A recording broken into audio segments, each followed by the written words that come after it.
오늘은 마태복음 8장에서 18장까지 읽도록 하겠습니다.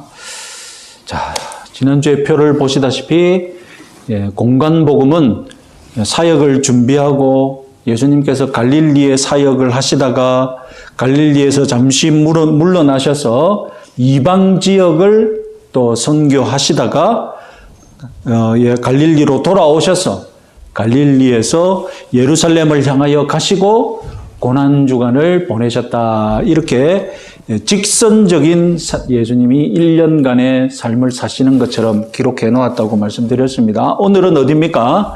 이제 갈릴리 사역에서 갈릴리에서 잠시 물러나시고 그래서 이방인들을 만나시고 난 다음에 갈릴리로 돌아오셔서 예루살렘으로 향하기 전까지 이 부분을 보도록 하겠습니다. 자, 보시면 8장부터 이제 갈릴리에서 기적을 행하신 것을 8장, 9장 다 모아놨습니다. 이것이 이제 벌써 연대기가 아니다는 증거가 되겠죠. 왜냐하면 기적을 행하신 이야기만 다 모아 넣었기 때문이죠. 그래서 특징은 여기는 분명히 이스라엘을 위한 사역이었다는 것이죠. 이방인들은 아직 은혜를 입지 않고 있습니다. 그래서 다음은 설교를 행하시고 그래서 선교 명령을 내리시고 그리고 다시 11장, 12장에서는 이스라엘이 어떻게 예수님이 이렇게 하신 것에 대해서 반응을 하셨는지 세례 요한뿐만 아니라 예수님도 배척했다는 이야기를 하시고 그리고 세 번째 설교에서 천국 비유를 하시고 왜 이런 부정적인 비유가 일어날 수 있는지 예수님께서 말씀을 뿌렸는데도 왜 이런 부정적인 반응이 일어나는지 천국 비유를 통해서 설명하십니다. 그리고 이야기 네 번째는 이제 다시 한번 작은 기적들 그리고 논쟁, 베드로의 고백 이런 것을 소개합니다. 여기서 이제 이방 지역을 가신 것이죠. 갈릴리를 떠나서 이방 지역을 가셨고 다시 마지막으로 교회를 위한 가르침으로 설교 네 번째가 있게 됩니다. 자, 여기서 우리가 궁금할 것은 기적 모음집에 느닷없이 마태 자신의 회심 이야기를 끼워 넣었다는 것입니다. 자, 어떻게 예수의 제자들은 즉시 회심했을까? 두 가지 가능성이 있습니다. 첫 번째는 사전에 이미 접촉했었다. 이것은 요한복음 1장을 보면 예수님이 그 갈릴리에서 제자들을 즉시 부르던 이전에 또 한 번의 만남이 있었다는 것을 보여주고 있습니다.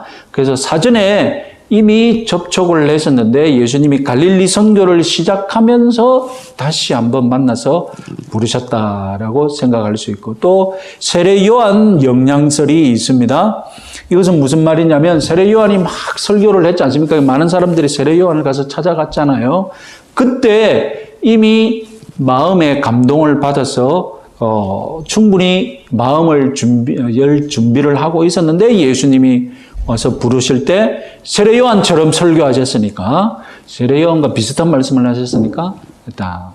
특별히 이제 마태 같은 경우에는 세리인데 요한복음, 누가복음 3장 7절에서 15절을 보면 세리들이 와서 감동을 받아가지고 예수님께 세례 요한에게 막 질문을 하고 세례 요한은 그러면 너희들 세리들은 부당한 거 받지 말라고 막 야단치는 장면이 나오거든요.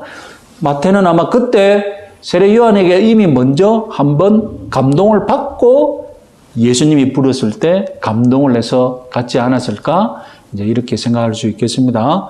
그래서 마태복음 이제 9장에 보면 마태 자신의 회심 이야기를 보면 예수님이 불러준 것이 너무 감사해서 어떻게 합니까? 잔치를 벌리지 않습니까?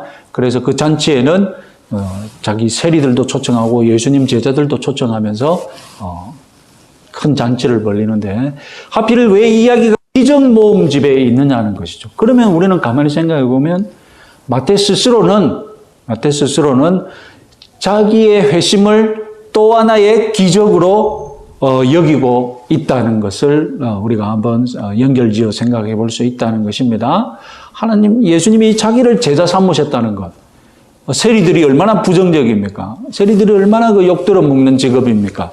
세금을 강탈해 가다시피 거두기 때문에 유대인들은 유대 랍비들은 세리를 창기와 같은 수준으로 가까이 상종 못할 직업군으로 가르치지 않습니까? 그런데 예수님이 자기를 제자로 삼으셨다. 마태 개인적으로는 이것을 하나의 기적같이 여기고 있다는 것이죠. 그러면 모든 회심, 모든 개인의 회심, 모든 개인의 개종 이야기는 다 기적 같은 이야기인 것으로 우리가 받아들일 수 있겠습니다. 여러분들, 나도 여러분들도 다 마찬가지로 우리 한 사람 한 사람의 개종 이야기는 다 기적 같은 이야기라는 것을 믿으시기 바랍니다. 자, 우리가 구속사에서 잠시 생각해 볼 수 있겠는데요. 세 개로 나누어서 이스라엘 시대, 예수 시대, 교회 시대 이렇게 나눌 수 있겠습니다. 그래서 우리가 이렇게 3분을 하는 것은 예수 시대에는 또 하나의 특별한 구속작전 시대이라는 것입니다. 이스라엘 시대 때에 예언되었던 모든 것들이 예수 시대에 다 성취가 되죠. 특히 마태복음은 이 사실을 강조합니다. 뒤에서 말씀드렸겠지만, 그래서 예수의 결정적인 의미를 충분히 표현합니다. 이 예수 시대는 이스라엘 시대와 다르고 교회 시대와 다르다는 것입니다. 그런데 예수 시대에 한계가 있다는 것입니다. 그것은 또 무슨 뜻이냐? 예수 시대는 전환기라는 것입니다.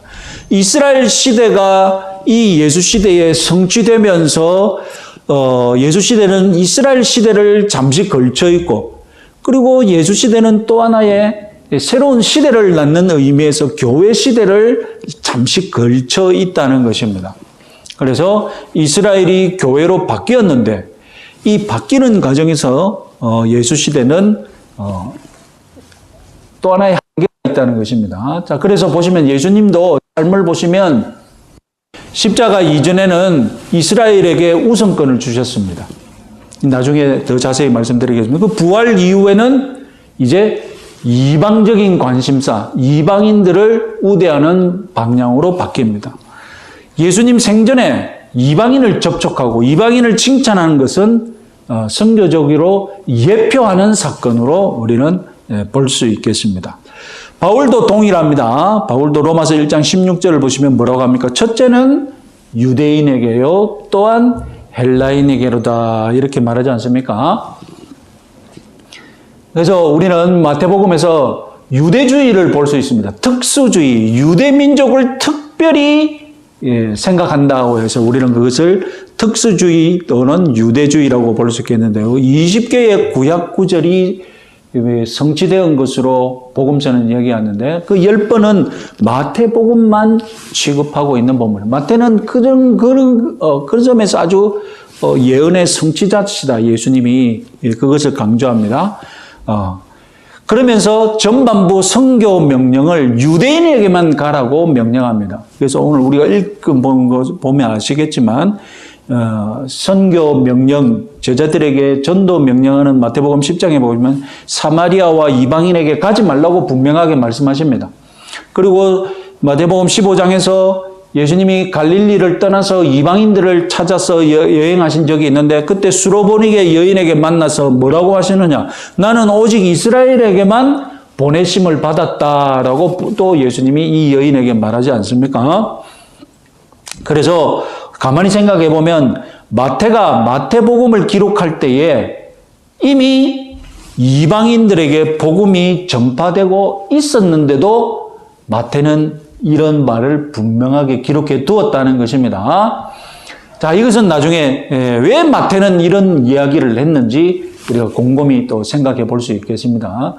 그러면 마태복음은 이방인들만 유대인들만 특수주의만 말하고 있느냐? 아닙니다. 보편주의는 뭡니까? 모든 이방인들을 배려한다는 차원에서 보편주의라고 얘기하는 것이죠. 당연히 이방인 선교를 염두에 둔 면이 있다는 것입니다. 예수님의 족보를 보면 모두 다 이방 여인인 것으로 추정되는 4명의 여인이 있다는 거예요. 예수님의 혈통이 순전히 유대인들의 순혈을 따라온 혈통이 아니라 이방 여인의 피가 섞여 있다. 이렇게 볼 수 있는 것이죠. 오직 마태만 동방박사 이야기를 다루고 있습니다. 다니엘 2장에 보면 이 동방박사는 분명히 바벨론 궁에서 일하고 있는 점장이 박수 술객들 중에 하나일 것이다 라는 것입니다. 그래서 이방인들이 와서 예수님께 예배하는 장면이 이미 마태복음에도 있다는 것입니다. 그리고 유대 지도자들의 무관심을 대조하고 있습니다. 그래서 돌들과 아브라함의 자손을 비교하고 있고요. 마태복음 4장에서는 가버나움을 사역 본거지로 삼고 있습니다. 가버나움은 이방인의 도시지 않습니까? 이방의 갈릴리에 빛을 비추겠다는 이사야의 예언이 성취되고 있다는 것이죠. 다음에 마태복음 8장 5절에서 10절 백부장의 집에 예수님이 들어가셨지는 않는가? 그리고 백부장을 뭐라고 칭찬합니까? 이스라엘을 그 누구보다도 백부장의 믿음이 크다라고 칭찬하지 않습니까? 12장에서는 안식일 손마른 자의 기적을 행한 다음에 이방인들이 그 이름을 바라리라는 이사야 42장의 예언을 성취하고 있다. 15장에서는 가나안 여자를 만나서 소원을 들어주셨죠. 마태복음 21장에서 22장에는 유대 지도자들의 몰락을 예언하시고 너희는 빼앗기고 열매 맺는 백성이 받으리라고 하셨고 마태복음 27장에서는 십자가 밑에서 믿음을 고백하는 사람이 누굽니까? 로마의 백부장이 고백을 합니다. 그리고 아시다시피 마태복음 28장 모든 민족에게 복음을 전하라는 명령. 그런데 이 지상명령은 마태복음에서만 나옵니다. 마태복음 지극히 유대인적인 관심사를 표현하고 있으면서도 또한 다른 복음서에는 없는 이방인들을 배려하는 이야기들을 또한 싣고 있다는 것입니다. 자, 이것을 어떻게 해석할 수 있느냐? 마태가 속한 공동체가 어떤 삶을 살고 있는지 그런 점에서 우리는 1세기 유대 그리스도인들의 독특한 상황을 잘 이해해야 한다는 것입니다. 유대교 집단의 친지들과의 관계 문제, 어떤 문제가 있겠습니까? 유대인들로부터는 유대교를 배반한 배신자라는 비난을 받고 있다는 것입니다. 교회의 이방 그리스도인들과의 관계 문제, 이것은 또 어떤 압박을 받고 있느냐? 유대인으로서의 특징을 드러내지 말라는 압박을 받고 있다는 거예요. 왜 그렇습니까? 그건 우리 교회에 이방인들만 유대인들만 있는 것이 아니라 이방인들이 있지 않느냐? 이방인들 있는데 너희들이 너무 유대인 티를 내면 안 된다. 이런 양쪽으로부터의 압박을 받고 있다는 것입니다. 그래서 반복음적인 유대인과 친복음적인 이방인과의 관계를 동시에 원만하게 유지시켜 줄 만한 예수 이야기가 필요했다는 것이죠. 무슨 말인지 알겠습니까? 유대인은 어떻습니까? 자기 친지들인 유대인들은 반복음적인 거예요. 그런데 자기들이 지금 교회에 이미 이방인들은 친복음적이고 복음을 잘 받아들이고 그리고 복음을 전하면 누가 복음을 잘 받아들입니까? 이방인들이 잘 받아들이고 지금 그렇게 복음이 전파되고 있거든요. 양쪽을 만족시키는 복음서 이야기가 필요하다는 거예요. 이 현실에서는 이방인 선교가 지금 대성공하고 있고 그래서 유대계 그리스도인들에게 유대인이면서 그리스도인이 된 유대계 그리스도인들에게는 너희들이 가진 새로운 믿음이 옳다 이런 확신을 주고 그리고 동족 유대인들에게 반복음적인 친지들, 자기들의 친지들 동족 유대인들에게는 설득력 있는 이야기, 이 메시아, 예수가 바로 메시아다. 너희들이 이것을 믿어도 하나님 백성으로서 배반하는 것이 아니다는 것을 설득력 있는 복음서 이야기가 필요했다는 것이죠. 그래서 마태복음서가 그런 의도를 가지고 기록된 복음서일 확률이 크다라는 것이죠. 그래서 마태 공동체는 유대 세계와 기독교 세계를 함께 살고 있었는데 이 두 세계를 연결시켜줄 복음서, 그것이 바로 마태복음서다. 그래서 마태복음에는 무슨 말이 있느냐? 새 포도주는 새 부대에 넣어야 둘이 다 보존된다. 둘이 다 보존된다는 말은 마가, 누가에는 없습니다. 마태에만 있습니다. 그러면 복음이라는 새 포도주는 예수가 재해석한 율법이라는 새 부대에 담아야 어떻게 된다는 말입니까? 둘 다 보존이 된다라는 것입니다. 그러므로 천국에 제자된 서기관마다 마치 새 것과 옛 것을 그 곳간에서 내어놓은 집주인과 같으니라. 새 것은 이방인들이 받아들이고 있는 예수의 복음이고, 옛 것은 무엇입니까? 유대인들이 받아들이고 있는 그것이 율법, 그런 신앙생활인 것이죠. 새 세계와 옛 세계를 다 포괄해야 한다. 그러면서도 마태복음은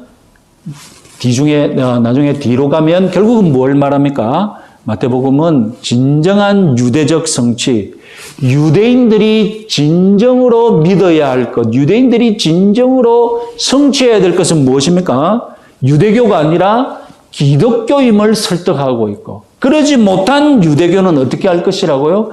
심판받을 것이다 라고 마태복음이 강조한다는 것입니다. 자, 그러면 마태복음이 기록될 당시, 마태복음이 퍼져나갈 당시 유대교는 어떤 삶을 살고 있었느냐? 유대교는 어떤 형편이 있었느냐? 40년대, 50년대부터 이미 유대 회당에서는 기독교인들, 예수당을 축출하기 시작했습니다. 유대인들이라면 당연히 주일날, 안식일날 이제 유대 회당에 가야 하지 않습니까? 회당 안 가면 그건 그 사회, 유대 사회에서 못 사는 거예요. 그렇다고 여러분 유대인들이 이방인 마을에 가서 살 수는 없지 않습니까? 유대 그 사회에서 그대로 살고 있단 말입니다. 그런데 40년대, 50년대부터 유대 회당에서는 예수 믿는 유대인들을 회당에서 축출하기 시작한 거예요. 출교시키기 시작한 거예요. 사도행전에 그 이야기가 잘 나와 있습니다. 그리고 70년 유대 성전이 몰락한 이후에는 더 예수당을 핍박하기 시작합니다. 그래서 유대교와 유대 기독교 간의 갈등이 극도로 심각해집니다. 그래서 얌리아 회의라는 유대인들의 랍비들의 회의가 열리는데 이제 기존의 출교 관행을 획일적으로 공식화합니다. 70년 이후에는 이제 공식적으로 유대 회당에는 예수당 유대인들은 출입 불가, 이렇게 공식적으로 결별을 선언합니다. AD 70년 이전에는 섞여 있었는데, 그리고 지역마다 갈등이 있는 지역도 있고 없는 지역도 있고 출교시키는 회당도 있고 어쨌든 같이 견디는 회당도 있었는데 70년 이후에는 어떤 일이 벌어진다고요? 70년 이후에는 예루살렘 멸망 이후에는 유대 사회에서 기독교를 받아들이는 유대인들은 공식적으로 법적으로 공적으로 다 쫓겨나는 일이 벌어집니다. 그리고 주 85년에 그리스도인들을 회당에서 추방하기 위해 회당에서 사용되는 기도문에 기독교인들을 가리켜서 뭐라고 하느냐? 이단자들이라고 공식적으로 부르기 시작하고 이 이단자들을 저주하는 기도문이 공식적으로 유대인들에게서 이제 기도가 된다는 것입니다. 그래서 예배당에 모이면 이들이 18기도문을 외우거든요. 그것을 18기도문이라고 합니다. 18개의 기도 제목이 있다고 해서 이 기도 제목의 하나가 무엇이냐? 이단자들, 기독교인들을 저주하는 기도를 한다는 것입니다. 예. 그래서 유대 사회는 이렇게 발전해 갑니다. 이런 가운데 마태복음이 이런 사회에서 마태복음이 하는 역할이 기록됐다는 것입니다. 그래서 마태복음에는 반유대적인 경향이 있느냐? 그렇게 읽히는 것이 있거든요. 그러나 반유대적이기보다는 오히려 어떻게 해서든 유대 사회를 설득하고 같이 한번 믿어보자고 설득하는 복음서고, 나중에 이제 너희들이 안 믿으면 어떻게 된다는 겁니까? 안 믿으면 심판받을 것을 선언한다는 점에서 이제 해석하시기 바랍니다. 자, 우리 성경